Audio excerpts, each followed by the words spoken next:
नमस्कार श्रोते हो, वृत्तविशेषच्या आजच्या भागात आपल्या सगळ्यांचं मनापासून स्वागत. वेव्स या मल्टीमीडिया प्लॅटफॉर्मबद्दल आपण सर्वच जाणता. आता वेव्स 2027 होऊ घातला आहे. त्याबद्दल अधिक माहिती घेऊया आजच्या वृत्तविशेषमध्ये. भारतीय चित्रपट, संगीत, दूरदर्शन, डिजिटल माध्यमं, अॅनिमेशन, गेमिंग आणि इतर सर्जनशील उद्योगांना जागतिक स्तरावर एकत्र आणणाऱ्या world audio visual and entertainment summit अर्थात वेव्सच्या दुसऱ्या आवृत्तीच्या तयारीला आता वेग आलाय.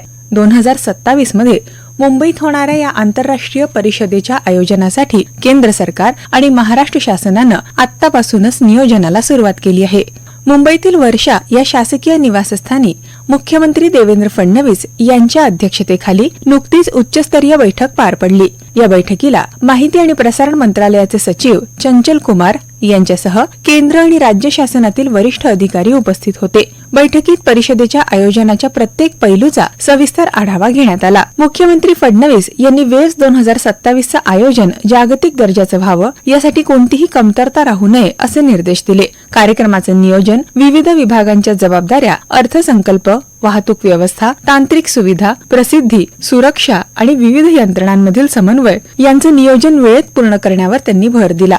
प्रत्येक कामासाठी निश्चित कालमर्यादा असावी आणि त्यानुसार कामांचा नियमित आढावा घेतला जावा असंही त्यांनी स्पष्ट केलं. मुख्यमंत्र्यांनी सांगितलं की 2025 मध्ये झालेल्या वेव्स परिषदेच्या पहिल्या आवृत्तीनं जागतिक स्तरावर प्रभावी छाप निर्माण केली. या परिषदेमुळे महाराष्ट्राच्या ब्रँड मूल्यामध्ये भर पडली असून भारताच्या सर्जनशील उद्योगांना आंतरराष्ट्रीय व्यासपीठ मिळालं आहे.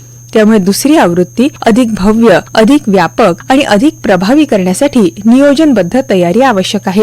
हवामानाचा विचार करून परिषद फेब्रुवारी किंवा मार्च महिन्यात आयोजित करण्याचाही विचार सुरू आहे. बैठकीत कार्यक्रम स्थळाची उभारणी, ब्रँडिंग, आधुनिक तांत्रिक सुविधा, मोबाईल आधारित नोंदणी प्रणाली, एकात्मिक डिजिटल प्लॅटफॉर्म, आंतरराष्ट्रीय प्रतिनिधींसाठी स्वतंत्र प्रोटोकॉल व्यवस्था आणि राष्ट्रीय तसंच आंतरराष्ट्रीय स्तरावरील प्रसिद्धी अभियान या संदर्भात सविस्तर चर्चा करण्यात आली. याच पार्श्वभूमीवर माहिती आणि प्रसारण मंत्रालयाचे सचिव चंचल कुमार यांच्या नेतृत्वाखालील उच्चस्तरीय शिष्टमंडळानं मुख्यमंत्री देवेंद्र फडणवीस यांची भेट घेतली. या भेटीत वेव्स 2027च्या आयोजनासाठी सुरू असलेल्या तयारीचा आढावा घेण्यात आला. यावेळी मुख्यमंत्री फडणवीस यांनी वेव्स 2025च्या यशस्वी आयोजनाचा उल्लेख करत सांगितलं, पंतप्रधान नरेंद्र मोदी यांनी वेव्स हे जगातील सर्जनशील उद्योगांसाठी महत्त्वाचं व्यासपीठ बनवण्याचा संकल्प व्यक्त केलाय. चित्रपट, संगीत, गेमिंग, अॅनिमेशन, डिजिटल कंटेंट आणि कथाकथनाच्या क्षेत्रातील जागतिक प्रतिभेला एकत्र आणण्याबरोबरच विविध देशातील कलाकार, निर्माते, गुंतवणूकदार आणि तंत्रज्ञान क्षेत्रातील प्रतिनिधींमध्ये सहकार्य वाढवणं हा या उपक्रमाचा प्रमुख उद्देश आहे. माहिती आणि प्रसारण मंत्रालयाचे सचिव चंचल कुमार यांनीही 2027च्या परिषदेच्या तयारीबाबत सुरू असलेल्या विविध उपक्रमांची माहिती दिली. मंत्रालयाच्या वरिष्ठ अधिकाऱ्यांनी स्वतंत्र आढावा बैठक घेऊन नियोजनाचा आढावा घेतला. त्यानंतर मुंबईतील वांद्रे कुर्ला संकुलातील जिओ वर्ल्ड कन्व्हेन्शन सेंटरची पाहणी करण्यात आली. 2025 मध्ये वेव्स परिषदेची पहिली आवृत्ती याच ठिकाणी पार पडली होती आणि पुढील परिषदही इथंच आयोजित करण्याचा प्रस्ताव आहे.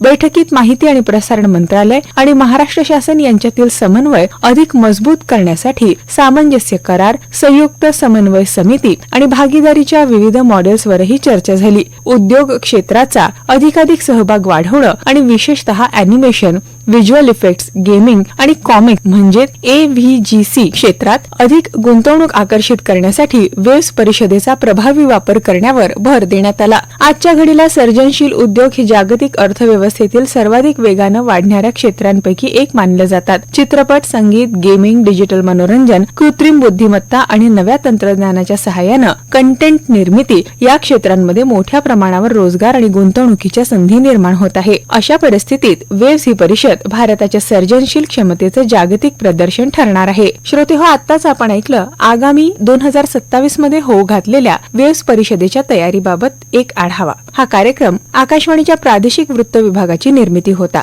नमस्कार.